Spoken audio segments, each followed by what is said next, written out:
প্রতিদিন গীতাপাঠ শুনলে মন শান্ত হয়, জীবনে সঠিক পথ দেখাতে সাহায্য করে। দুঃখ, ভয়, রাগ দূর হয়, আত্মবিশ্বাস বৃদ্ধি পায়। কর্ম ও ভক্তির মাধ্যমে হৃদয়ের শক্তি, ঘরে শান্তি ও জীবনে আলো নিয়ে আসে। তাই প্রতিদিন আমাদের চ্যানেল থেকে 2টি শ্লোক সহ একটি পাঠ শুনুন। স্বর্গানামাদিরন্তশ্চ মধ্যম চৈবাহমর্জুন আধিয়াত্মবিদ্যা বিদ্যানাম বাদহ প্রবোদতামহম। হে অর্জুন, সৃষ্টিসমূহের আদিও আমি, অন্তও আমি, মধ্যও আমি। সমস্ত বিদ্যার মধ্যে আমি আধ্যাত্মবিদ্যা। আর যারা তর্ক ও আলোচনা করেন তাঁদের মধ্যে আমি সত্যবাদ।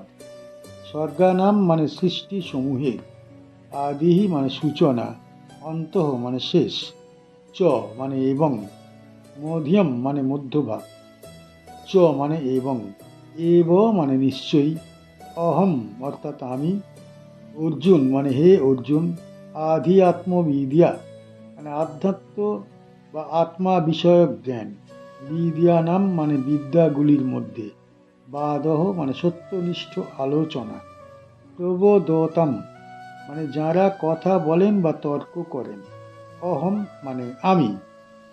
এই শ্লোকটি গীতার বিভূতি যোগ অধ্যায়ের এক গভীর তত্ত্বপূর্ণ বাণী। এখানে ভগবান শ্রীকৃষ্ণ প্রথমে সৃষ্টির রহস্য প্রকাশ করেছেন, পরে বিদ্যা ও বাক শক্তির প্রকৃত অর্থ ব্যাখ্যা করছেন।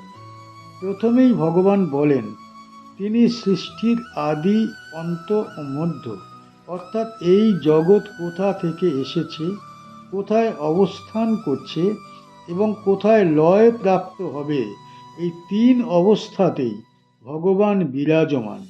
তিনি কেবল স্রষ্টা নন, তিনি ধারক ও সংহারকও বটে। এই বাণী আমাদের শেখায় যে জগৎ আলাদা কিছু নয়, জগতের মূলেই আছেন ভগবান। এরপর ভগবান বলেন বিদ্যাগুলির মধ্যে তিনি আধ্যাত্মবিদ্যা। এই আধ্যাত্মবিদ্যা মানে কেবল পুঁথিগত জ্ঞান নয়, আত্মাকে জানা, আত্মার প্রকৃতি বোঝা, পরম সত্যের সঙ্গে আত্মার সম্পর্ক উপলব্ধি করা। অন্যান্য বিদ্যা জীবিকার উন্নতি ঘটায়, কিন্তু আধ্যাত্মবিদ্যা মানুষের চেতনাকে শুদ্ধ করে। এই বিদ্যা মানুষকে জন্ম মৃত্যুর বন্ধন থেকে মুক্তির পথে নিয়ে যায়। তাই ভগবান একে সর্বশ্রেষ্ঠ বিদ্যা বলছেন। শেষ অংশে ভগবান বলেন যারা তর্ক ও আলোচনা করেন তাদের মধ্যে তিনি বাদ রূপে বিরাজমান। এখানে বাদ মানে ঝগড়া নয়, অহংকারও নয়। বাদ মানে শাস্ত্রসম্মত, সত্যনিষ্ঠ ও শান্ত আলোচনা। যেখানে সত্য অনুসন্ধান মুখ্য, সেখানে ভগবান উপস্থিত। কিন্তু যেখানে কেবল জয় পরাজয়ের অহংকার, সেখানে ভগবান নেই। এই শ্লোকের মাধ্যমে ভগবান মানুষকে 3টি শিক্ষা দেন। 1. জগৎ ক্ষণস্থায়ী, কিন্তু তার মূল চিরন্তন। 2. প্রকৃত বিদ্যা আত্মাকে জাগ্রত করে। 3. সত্যের জন্য হওয়া আলোচনা পবিত্র। এই শ্লোকটি সেই সময় বলা হয় যখন অর্জুন ভগবানের বিভূতি জানতে চান। বিভূতি যোগ অধ্যায়ে শ্রীকৃষ্ণ নিজের ঐশ্বর্যের নানা দিক প্রকাশ করেন, যাতে অর্জুন বুঝতে পারেন ভগবান কোনো দূরবর্তী সত্তা নন, তিনি জীবনের প্রতিটি স্তরে উপস্থিত। এই শ্লোক আমাদের দৈনন্দিন জীবনের জন্য অত্যন্ত প্রাসঙ্গিক।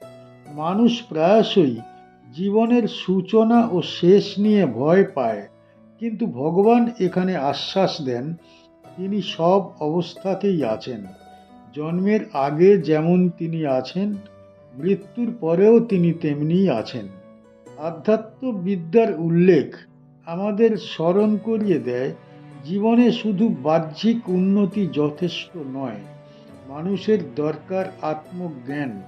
আত্মজ্ঞান ছাড়া বিদ্যা অহংকারে পরিণত হয়। বাদ প্রসঙ্গ আমাদের শেখায় কথা বলার সময় সংযম রাখা দরকার। সত্যের জন্যে কথা বলা ধর্ম, কিন্তু অন্যকে পরাজিত করার জন্যে কথা বলা অধর্ম। যেখানে শান্তি, যুক্তি ও শাস্ত্র আছে, সেখানেই ভগবান বিরাজমান। এই শ্লোক মানুষকে অন্তর্মুখী হতে শেখায়। বাইরের জগৎ পরিবর্তনশীল, কিন্তু আত্মা অপরিবর্তনীয়। এই সত্য উপলব্ধি করলেই মানুষ প্রকৃত শান্তি লাভ করে। এটি গীতার মূল শিক্ষা, আর এই শ্লোক সেই শিক্ষারই এক উজ্জ্বল প্রকাশ। কি শিখতে পারি এই শ্লোক থেকে? এই শ্লোক থেকে আমরা শিখতে পারি যে ভগবান কেবল বাহ্যিক জগতে সীমাবদ্ধ নন, তিনি সমস্ত জ্ঞান ও আধ্যাত্মিকতার মধ্যেও উপস্থিত। শ্রীকৃষ্ণ বলছেন, সৃষ্টির শুরু থেকে শেষ পর্যন্ত মধ্যেও আমি আছি। এটি বোঝায় জীবনের প্রতিটি ঘটনা, প্রতিটি মুহূর্ত কোনোভাবেই স্বাধীন নয়, সবই ভগবানের তত্ত্বাবধানে চলে। তাই মানুষকে শান্ত চিত্তে ও সতর্কভাবে জীবন যাপন করতে হবে। শ্লোক আরও শেখায় যে আধ্যাত্মিক জ্ঞান ও বিদ্যার মধ্যেও ভগবান বিরাজমান। যে ব্যক্তি সত্যিকারের জ্ঞান অর্জনের জন্য প্রচেষ্টা করে, সে নিজেই ভগবানের সান্নিধ্য লাভ করে। আধ্যাত্মিক শিক্ষার মাধ্যমে মানুষ তার অন্তরকে শুদ্ধ করে, সতর্কতা ও ধার্মিকতা অর্জন করে এবং জীবনের মূল উদ্দেশ্য উপলব্ধি করতে পারে। সার সংক্ষেপে এই শ্লোক আমাদের মনে করিয়ে দেয়, ভগবান সর্বত্র এবং সব সময় উপস্থিত। তাঁর তত্ত্বাবধানেই সৃষ্টির সমস্ত প্রক্রিয়া চলে। যারা আধ্যাত্মিক জ্ঞান ও বিদ্যায় মনোযোগী হয়, তারা জীবনে স্থিতিশীলতা, শক্তি ও নৈতিক উন্নতি অর্জন করে। অক্ষরানামকারোস্মি দ্বন্দ্ব সামাসিকস্য চ অহমেবাক্ষয়ঃ কালো ধাতাহম বিশ্বতোমুখঃ। অক্ষর সমূহের মধ্যে আমি অকার, সমাসগুলির মধ্যে আমি দ্বন্দ্ব সমাস। আমি নিজেই অক্ষয় কাল, আর আমি সেই বিধাতা যাঁর মুখ সর্বদিকে প্রসারিত।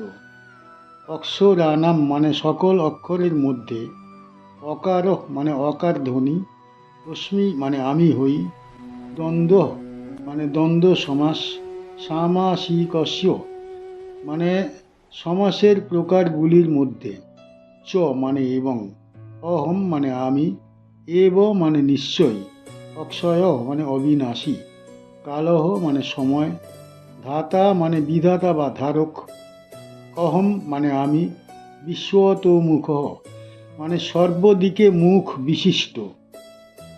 এই শ্লোকে ভগবান শ্রীকৃষ্ণ ভাষা, সময় ও সৃষ্টির গভীর তত্ত্ব একত্রে প্রকাশ করেছেন। এখানে তিনি নিজেকে ধ্বনি, ব্যাকরণ, কাল ও বিশ্ববিধানকারী রূপে প্রকাশ করছেন। এই বাণী অত্যন্ত সূক্ষ্ম এবং গভীর অর্থবহ। প্রথমেই বলা হয়েছে, অক্ষরগুলির মধ্যে আমি অকার। সংস্কৃত ভাষায় অকার হলো সব ধ্বনির মূল। অন্য সব অক্ষর অকার থেকেই বিকশিত। অকার ছাড়া কোনো শব্দ পূর্ণ হয় না। ঠিক তেমনি ভগবান ছাড়া কোনো সৃষ্টি পূর্ণতা পায় না। এই অকার ধ্বনি আমাদের শেখায় যে ভগবানই সকল প্রকাশের সূচনা। এরপর বলা হয়েছে, সমাসগুলির মধ্যে আমি দ্বন্দ্ব সমাস। দ্বন্দ্ব মানে দুই বা ততোধিক বস্তুর সমান অবস্থান। এখানে কোনো একটি প্রধান নয়, সকলেই সমান।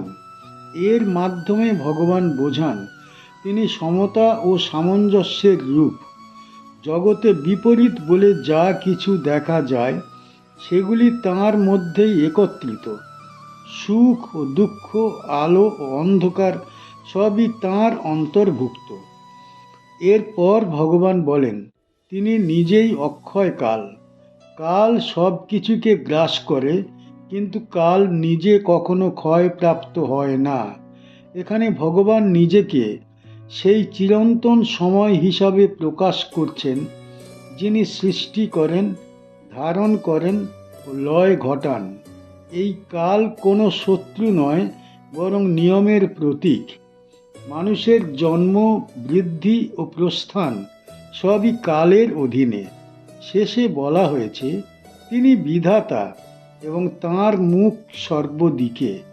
এর অর্থ, ভগবানের দৃষ্টি সর্বত্র।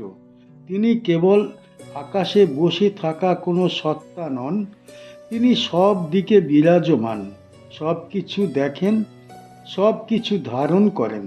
এই বিশ্ব তাঁর দেহেই প্রকাশ। সূর্য, চন্দ্র, পর্বত, নদী, জীব সবই তাঁর মুখ।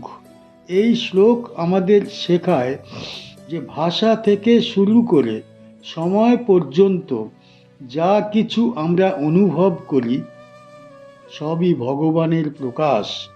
আলাদা কিছু নেই, বিচ্ছিন্ন কিছু নেই। এই শ্লোকটি বিভূতি যোগ অধ্যায়ের অন্তর্ভুক্ত। এই অধ্যায়ে শ্রীকৃষ্ণ অর্জুনকে বোঝাতে চান যে ভগবানকে খুঁজতে দূরে যেতে হয় না, তিনি আমাদের দৈনন্দিন অভিজ্ঞতার মধ্যেই প্রকাশিত। অকার আমাদের মনে করিয়ে দেয় সব কিছুর একটি মূল আছে। দ্বন্দ্ব সমাস শেখায় বিরোধ নয়, সমন্বয়ই সত্য। অক্ষয় কাল বোঝায় পরিবর্তন অনিবার্য, কিন্তু মূল সত্য অপরিবর্তনীয়। বিশ্বত মুখ বিধাতা জানিয়ে দেন যে আমরা কখনো একা নই, সর্বত্র ভগবানের উপস্থিতি। এই শ্লোক মানুষকে অহংকার ত্যাগ করতে শেখায়।